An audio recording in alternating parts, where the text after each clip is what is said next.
আবিৰৰ ৰঙেৰে ৰঙীন হ'ব গুৰুজনাৰ পবিত্ৰ জন্মস্থান বটদ্ৰৱা আৰু এই বটদ্ৰৱাতেই 5দিনীয়া বৰ্ণাঢ্য কাৰ্যসূচীৰে উদযাপন কৰা হ'ব শ্ৰী শ্ৰী কৃষ্ণৰ দৌল যাত্ৰা মহোৎসৱ আৰু যেহেতু কাইলৈৰ পৰা দৌল যাত্ৰা মহোৎসৱ উলহ মালহেৰে আৰম্ভ হ'ব আৰু দেখিবলৈ পোৱা গৈছে তাৰ প্ৰাক মুহূৰ্তত গুৰুজনাৰ পবিত্ৰ জন্মস্থানত এক উদুলি মুদুলি পৰিৱেশে বিৰাজ কৰিছে। আমি যেহেতু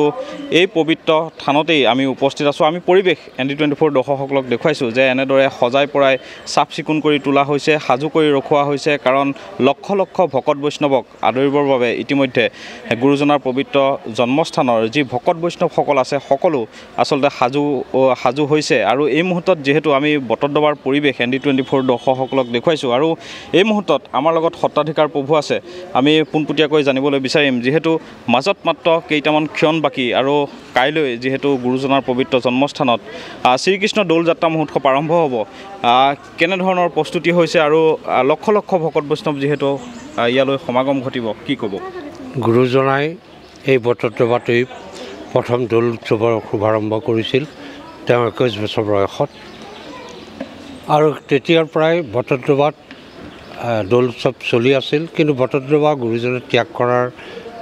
67 বছৰ বয়সৰ পৰা প্ৰায় 140 বছৰ এই হাবিৰ মাজত আছিল থানখন, সত্ৰখন। গতিকে পুনৰ 1656 খ্ৰীষ্টাব্দৰ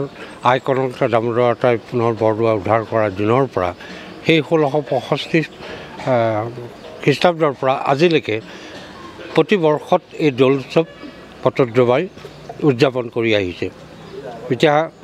কথা হ'ল কি, আমি 3দিনীয়া ধৰ্মীয় কাৰ্যসূচী, কালিলৈ গণ, পৰহিলৈ পূৰ্ণিমা, তাৰ পিছৰ দিনা গোসাঁই ফুৰোৱা উৎসৱ, ইয়াৰ বাহিৰেও আৰু পিছৰ 2টা দিন ইয়াত দৌল উৎসৱৰ লগত সংগতি ৰাখি এখন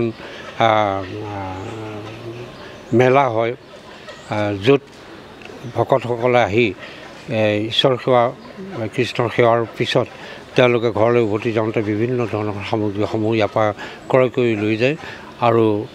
লগতে সাংস্কৃতিক অনুষ্ঠানসমূহ ইয়াত চলি থাকে। এই কাইলৈৰ পৰা 5 দিন ধৰি এই বিভিন্ন নামতি দলসমূহে আহি চাৰিওফালে হৰিনাম কীৰ্তনৰ সৈতে মুখৰিত কৰিব আৰু লগতে আকাশীগংগাৰ তীৰত পূৰ্ণিমা, গোসাঁই ফুৰোৱা আৰু তাৰ পিছৰ দিনা এই 3 দিন ধৰি সাংস্কৃতিক যিবিলাক বিভিন্ন জাতি জনগোষ্ঠী সত্ৰীয়া সাংস্কৃতিক দলসমূহে তেওঁলোকৰ কাৰ্যসূচী পৰিৱেশন কৰিব, লগতে অংকীয়া ভাওনাও ইয়াত অনুষ্ঠিত কৰা হ'ব। যি নহওক, আমি আশা কৰিম ইয়াত 11খন উপসমিতিয়ে দৌল উৎসৱ উদযাপনৰ বাবে কাম কৰি আছে, প্ৰস্তুতি প্ৰায় শেষ পৰ্যায়ত। ইয়ালৈ অহা তীৰ্থযাত্ৰীসকলে তেওঁলোকে গুৱানন্দ বন্তি শৰাই শলিতা দি ভগৱন্তৰ শ্ৰীচৰণত আশীষ বিচাৰিব আৰু ভগৱন্তৰ শিৰত দিয়া সেই আবিৰ ফাকু আৰু তাৰ পৰা যি গণতেল, সেই গণতেল সংগ্ৰহ কৰি নিৰ্মালী হিচাপে তেওঁলোকে গৃহলৈ কঢ়িয়াই লৈ যাব। যি নহওক, সকলোৰে মনোবাঞ্ছা পূৰ্ণ হওক আৰু এই আবিৰৰ মাজেদি আমাৰ অসূয়া অশান্তিবোৰ নাশ হৈ সকলোৰে মন যাতে ৰঙীন হয়, ফাকু ৰঙেৰে গোলপীয়া ৰঙেৰে যাতে সকলো মন সুস্থ হয় তাকে কামনা কৰিছোঁ আৰু সকলোকে এই দৌল উৎসৱত আহি উপস্থিত হৈ সেৱা ভক্তি নিবেদন কৰি দৌল উৎসৱৰ সমূহ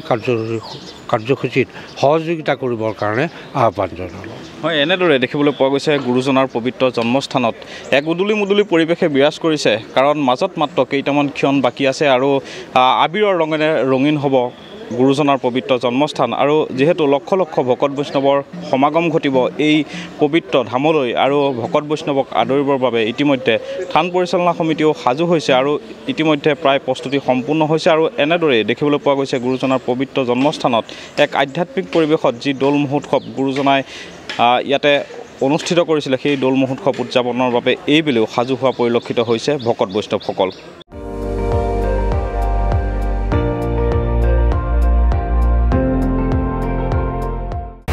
আপুনি চাই আছে ND24, সৰ্বশ্ৰেষ্ঠ নহয় সৰ্বোত্তমৰ দৌৰ।